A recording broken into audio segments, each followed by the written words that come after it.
being humbled right now? Is this whole series of events humbling you? It's taught me things I already knew. I know you can't be bigger than a justice system. I was saying Icarus for a reason. I knew they would come for me. I know I'm only human. But you're not in, do you? I do. I'm just a very good one. I'm just a very good one. Is there somewhere inside you a belief that you're invincible? Like you can't get got? Because that is a dangerous fucking distortion. No. I wouldn't have been saying Icarus for that reason. Right. I'm actually far more cautious than most people would believe. Mm-hmm. I err on the side of caution. You're tactical. I'm very tactical with all of my life. Even the security I organize, the places I stay, where I go, I'm extremely tactical. I don't believe I'm Superman. I just believe that I do not fail. And because you have no weaknesses, doesn't mean you can't lose, right? You can be strong in all realms and still lose. Mm-hmm. There are world champion boxers who have no weakness. They do everything right and they lose fights, right? So I'm not saying I'm invincible. I'm just saying if you ask me to name my weakness, I can't think of one. What should we ask the guys? Sure.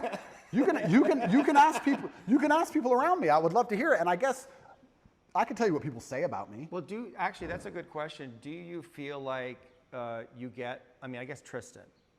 But you get honest reflection? Can you trust the reflection? Because you're at the center of this kind of empire, and you have all of these friends. Yeah. But can you trust the information that's coming to you from anyone? Because I'm here in some way for my own self-interest, right? Yeah. And the fact that you trust me was interesting to me. You let me in your house. So I assume that you have some kind of instinct about it. Yeah. But that must be hard, like to trust. I get a lot of feedback. And it all goes into a big pile, and I listen to every word that's said to me. I'm not the person who's beyond reproach.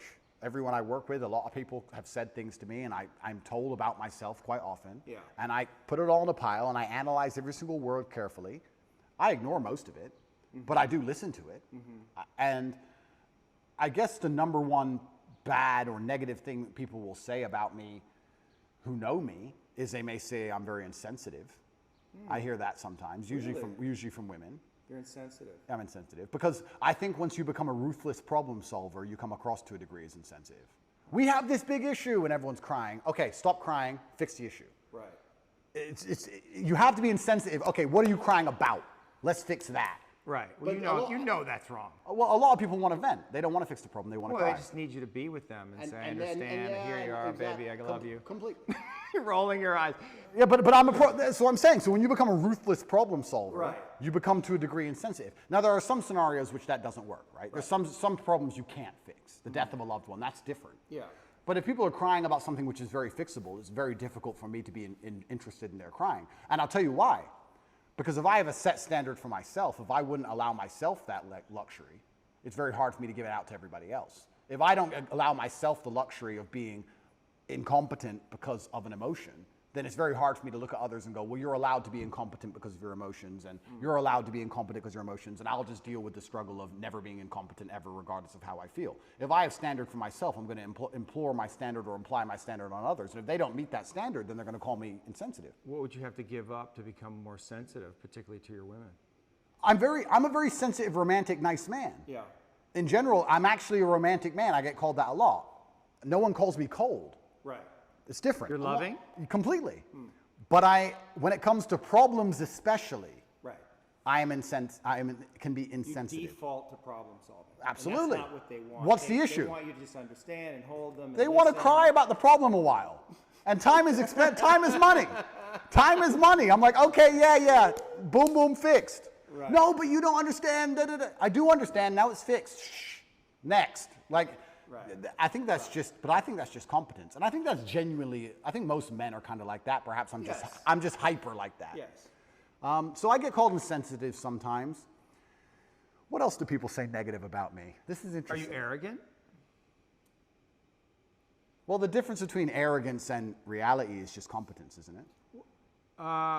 Say that again. The difference between arrogance and a healthy grasp of reality is only going to be the competence of an individual. That's one way of looking at it. But if I can kick the fuck out of everybody, for example, and I say I can kick the fuck out of everybody, am I arrogant? Not necessarily. It depends on the kind of energy of it, right? But I mean, one might say that arrogance hides insecurity. Like, are there places where you're Insecure? That's another very good question, but let me think about this for a second and answer it, because these are questions that have never been asked before. But I don't, okay, so what am I insecure about? This is another point, and maybe this is a personality characteristic, which is interesting. I don't do anything I'm bad at ever. Oh, like sing? Yeah, like sing. I cannot sing, so I will not sing. And I'd love to hear you sing. I'm sure you wouldn't. But maybe that once again shapes my reality, because I refuse to do anything I am bad at. If I'm bad at it, I hire someone else to do it, or I find someone else who's good at it, and I offer value to them to do it. I don't do my entire reality. Why? Why? Because you don't want to, I mean, there's the things you're incompetent in and you have time, but like, because you're scared to look foolish or not be good at something, and people are going to see, oh, Tate's not so great at everything. No, I don't think it's emotional. I think it's purely logical. I'm thinking about my day. Every single thing I do are the things I am absolute best at. If I'll put boxing gloves on after this and I'll go fight and I'll beat everybody. I'll destroy everyone. And I think I only enjoy things that I'm good at. And I also think that if I have X amount of hours in the day, the way I can be the most competitive, most fearsome predator is to spend all of my waking time doing things I'm the best at and leave things that I'm not good at to the other people who perhaps are good at them. If you're an accountant and you want to become as rich as possible, then what you do is as many hours as possible accounting. But you're rationalizing. I am, correct. Yeah. So let me rationalize it. Yeah. I'll rationalize it. Yeah, but that's what you do. And that's it. That can be a defense. I mean, rationalization is a classic defense. Yeah, but that's my rationalization. And you're really good at it, But right? It's just, rationalization- but it's like a sword you have that's super sharp and you want to use it all the time. All the time. Yeah, but what if you set it down and realize there's other tools available in your toolkit? Maybe you need to develop those. But rationalizing is how I built my mind. It's all, you don't have to give it up. The sword's right there. You just have to use it all the time. But it's all, my entire framework and how I view the world has all been one massive rationalization, and it's let me build a reality which is exactly what I want it to be. You must know that has limitations, because you can't rationalize everything. That's not what life is. Isn't it? Right? There's other layers of reality that the mind does not understand. Okay, well, Right? you're right. And just because I rationalize things doesn't mean I don't feel things. But yeah. I know you feel things. Yeah, I feel things. And I actually know that you're really sensitive. Like I wouldn't be here if I thought you were some, maniacal psychopath. Correct. It's because I'm here because I can feel, and that's what I think a lot of people saw in the interview. They felt your sensitivity. They felt your vulnerability, and they were really attracted to it. Oh, I'm a lot more sensitive than people know. And this is one of the things I like to say. When I talk about depression not being real or how life is pain and suffering, that doesn't mean that I'm not saying those things because I've never felt them. Yeah. I'm saying those things because I know them intimately. I'm saying those things because I know exactly how it would feel to label myself a depressed person. Yeah. I know it very well. I just refused to do it. Right. So yeah, I'm absolutely not a sensitive person. I would label myself sensitive. But maybe but maybe, one second, I just want to go back to my original point. Yeah. Maybe my worldview is affected by, and we're talking about arrogance, when you wake up and all you do are things you're world level at. Yeah. Everything you do are things you're fantastic at, right? All of the time. Yeah. And And you beat everybody all of the time at all of it. Yeah. Aren't you going to have a degree, a tinge perhaps, of arrogance? Of course. Of course you are. So, but would I label myself an arrogant person? Well, I'm not going to sit down and say I'm good at something I'm not. Right. So I don't think I'm unrealistic.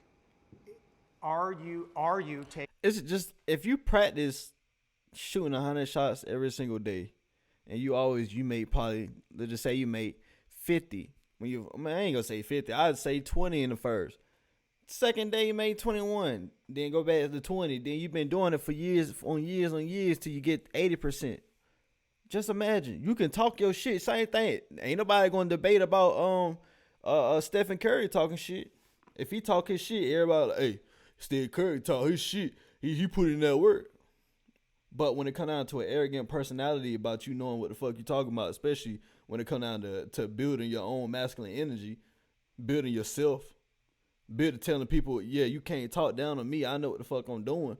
They call you an arrogant person in the wrong way. Hey, if you like this video right here, make sure you like, comment, subscribe. Also, follow me on Instagram at KM.Little with 2 E's. Also, I have a Patreon, and I also have a private community where I talk to y'all 2-3 hours every single day. It's in the link below, also with the Discord. So join the Discord.